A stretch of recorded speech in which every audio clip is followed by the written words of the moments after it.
बिस्मिल्लाहिर्रहमानिर्रहीम।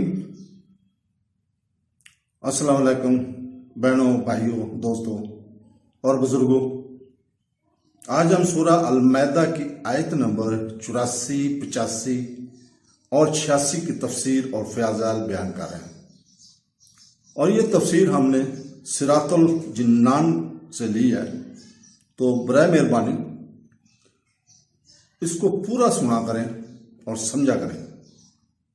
इस आयत की तलावत हम पहले ही सुबह 6 बजे पाकिस्तानी टाइम के मुताबिक उर्दू और इंग्लिश तर्जमे के साथ हम कर चुके हैं।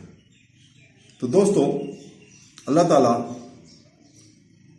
सूरह अल-माइदा में फरमाता है, जिसका तर्जमा है, और हमें क्या है कि हम अल्लाह पर और इस हक पर ईमान ना लाए जो हमारे पास आया, और हम तमाह करते हैं कि हमें हमारा रब नेक लोगों के साथ जन्नत में दाखिल कर दे। तो अल्लाह ने उनके इस कहने के बदले इन्हें वो बागात अता फरमाए जिनके नीचे नहरें जारी हैं, हमेशा इनमें रहेंगे, और ये नेक लोगों की जजा है। तो दोस्तों, और जिन्होंने कुफ्र किया और हमारी आयतों को झुटलाया, तो वो दोज़ख वाले हैं। जब हबशा का वफद इस्लाम से मुशर्रफ होकर वापस गया, यहूदियों ने इन्हें इस पर मलामत की। इसके जवाब में उन्होंने ये कहा कि जब हक वाज़ा हो गया तो हम क्यों ईमान ना लाए, यानी ऐसी हालत में ईमान ना लाना काबिल मलामत है, तो क्या ईमान लाना, क्योंकि ईमान लाना तो फलाह दारीन का सबब है।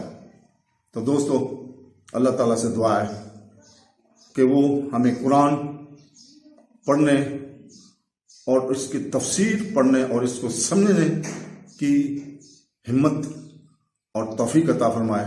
आमीन सुमा आमीन। अल्लाह हाफ़िज़।